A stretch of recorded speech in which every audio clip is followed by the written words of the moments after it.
여러분 안녕하십니까, 진성호입니다. 다음 주는 국민의힘의 대통령 후보를 뽑는 이 경선에 상당히 중요한 한 주가 될 것 같습니다.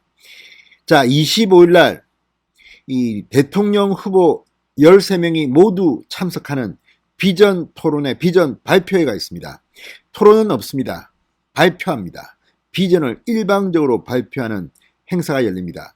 그리고 26일 날 이준석 지도부는 이 대통령 후보 경선을 관리할 선거관리위원회를 구성할 것으로 보입니다. 선거관리위원장이 누구인지도 드러날 겁니다. 이에 앞서 이준석 대표는 아마 다음 주 중 새로운 최고위원을 지명할 것으로 보입니다. 이준석이 원하는 선거관리위원장을 임명하기 위한 이 다수결 원칙에 따라서 자신의 사람을 한 명 더 심는 겁니다. 자, 그렇지만 이준석 대표 지금 리더십 위기를 맞고 있습니다. 국민의힘 당원 게시판은 온통 이준석 사퇴하라는 글로 도배가 되고 있습니다. 물론 이준석을 지지하는 사람도 있지만 그 목소리는 잘 들리지 않습니다. 심지어 현역 의원들 중에서도 이준석을 공개적으로 옹호하는 목소리는 거의 없습니다. 왜 이 지경까지 왔을까요? 그런데 25일 날 열리는 이 대통령 후보 비전 발표회, 이 윤곽이 들어갔습니다. 그리고 어떤 식으로 하느냐, 발언 순서는 어떻게 되어 있느냐, 추첨을 통해서 뽑았습니다. 그랬더니 놀라운 일이 벌어졌습니다.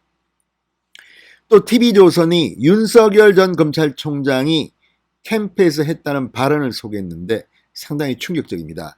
자, 지금 윤석열 전 검찰총장은 이준석 대표의 리더십이 흔들리면서 원희룡과 공방을 벌이고 하는 과정에서 괜히 당의 분란을 키우지 않기 위해서 캠프에도 입조심을 단속하고 본인도 가능하면 말을 줄이고 있습니다. 이준석이 좀 배웠으면 좋겠습니다.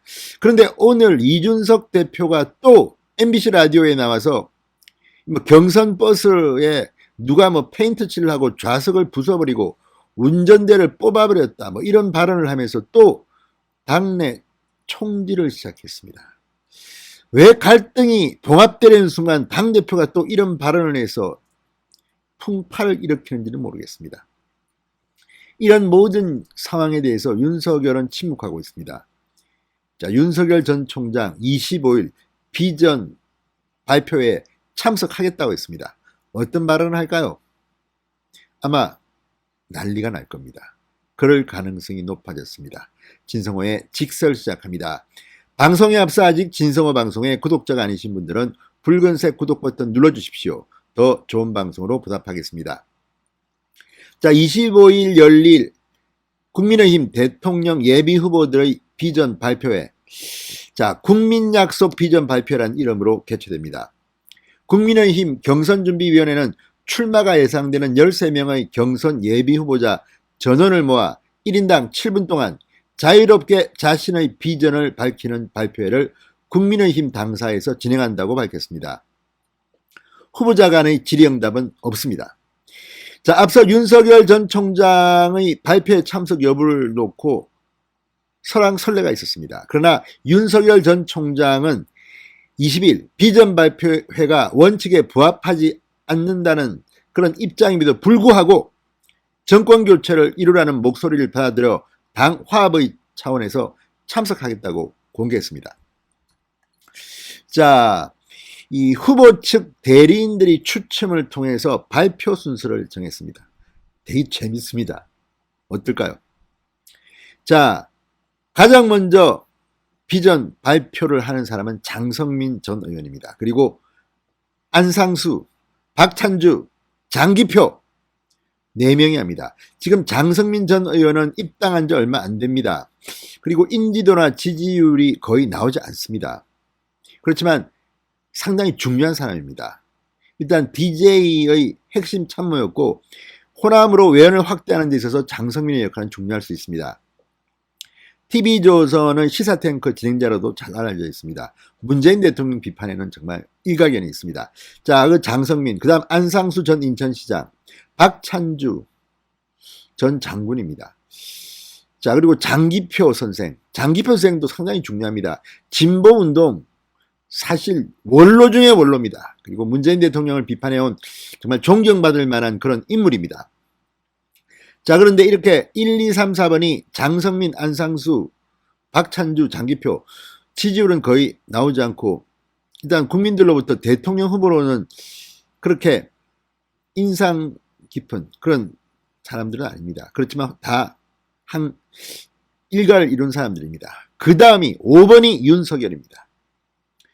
그러니까 이게 지금 옳은소리 유튜브 채널, 국민의힘 공식 유튜브 채널인 옳은소리를 통해서 생중계되는데 1, 2, 3, 4번은 상대적으로 이 스포트라이트를 미디어에서 받지 않는 그런 분들입니다. 그 다음에 윤석열이 나오는 겁니다. 5번째입니다. 그 다음이 또 누군지 아십니까? 재밌습니다. 같은 윤씨입니다. 윤희숙입니다. 그 다음이 또 재밌습니다. 홍준표입니다.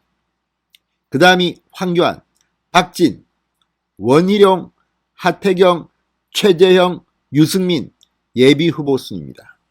다시 한번 순서를 13명의 순서를 알려드리면 장성민, 안상수, 박찬주, 장기표, 윤석열, 윤희숙, 홍준표, 황교안, 박진, 원희룡, 하태경, 최재형, 유승민 순입니다. 맨 마지막에 하는 사람이 유승민입니다. 그 앞이 최재형입니다.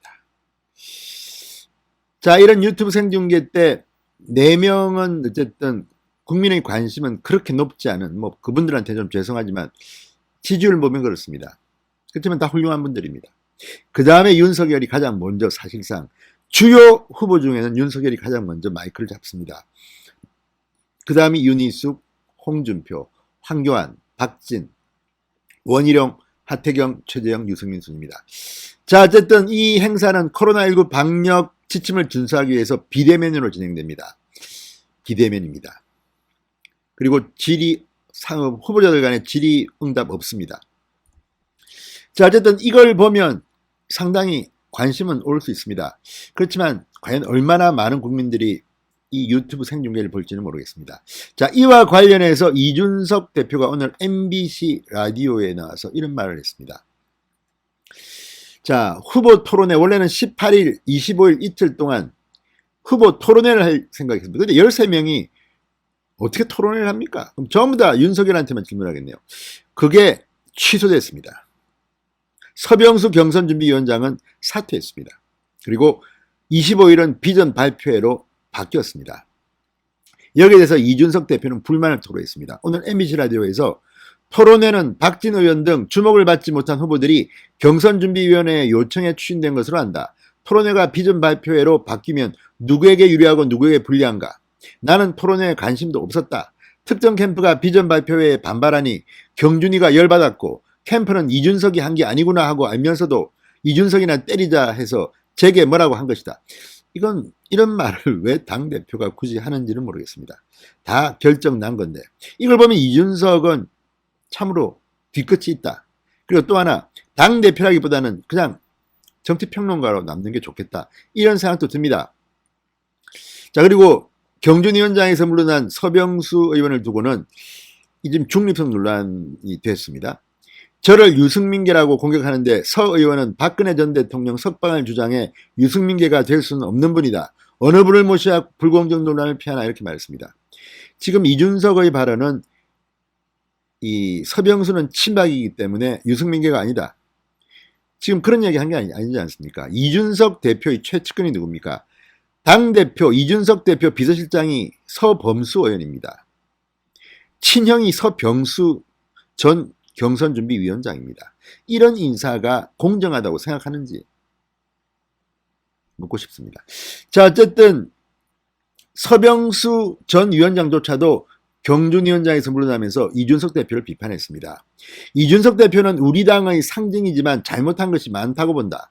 SNS라든가 너무 잦은 인터뷰, 후보 캠프라든가 우리 당내 의원들의 SNS에 민감하게 반응하는 것, 이런 자세는 반드시 고쳐야 한다. 이렇게 쓴소리를 했습니다. 그럼에도 불구하고 이 대표의 장점이 있다. 우리가 중도 외연을 넓혀나가고 젊은 정치지를 지속적으로 받기 위해서는 반드시 후보와 당대표가 협력해서 나가야 한다. 좋은 말입니다. 그러니까 서병수 의원 말처럼 이준석은 말을 좀 줄여야 됩니다. 그리고 왜 매일 싸웁니까? 시시콜콜 하나하나 다 이건 네가 올리 내가 올리 고쳐야 됩니다. 또 반대로 정권 교체를 위해서는 이준석 대표가 캠프와 협력해야 됩니다. 근데 왜 지금 이준석은 캠프하고 분란을 일으키는지 모르겠습니다. 자, 근데 이와 관련해서 TV조선이 상당히 충격적인 보도를 했습니다. 바로 윤석열 전 총장이 했다는 발언입니다. 지금 윤석열 전 총장은 최근 국민의힘의 상황을 굉장히 심각하게 보고 있다고 합니다. 원희룡과 이준석의 통화 내용을 놓고 저거 곧 정리된다, 여의도연구원에 여론조사를 했더니 윤석열은 내려가고 원희룡은 올라가고 어떻고 저떻고 이런 내용들이 공개되면서 지금 당은 상처를 받고 당대표가 분란의 중심에 서게 됐습니다. 이런 데 대해서 윤석열 전 총장이 이렇게 말했다고 합니다. 국민의힘에 정권교체 의지가 있는지 고민하고 있다. 국민의힘에 정권교체 의지가 있는지 고민하고 있다. 이렇게 윤석열이 말했다고 한 측근이 전했다. 이렇게 TV조선이 보도했습니다. 이 발언은 상당히 중요합니다. 자, 후보 비전 발표회에는 화합 차원에서 참석하겠다고 했지만 이 생각이 있다면 25일 후보 발표회, 비전 발표회에서 윤석열은 굉장히 눈에 띄는 충격적인 연설을 할 가능성이 높습니다. 자, 윤석열 전 총장이 지난해 국정감사 등에서 이 민주당의 공격을 받고 했던 발언들을 보면 상당히 당당하고 할 말을 합니다. 그리고 이런 공개적인 자리에서 본인의 뜻을 밝힙니다. 그런데 지금 윤석열 전 총장은 당 갈등을 봉합하기 위해서 지금 침묵하고 있습니다.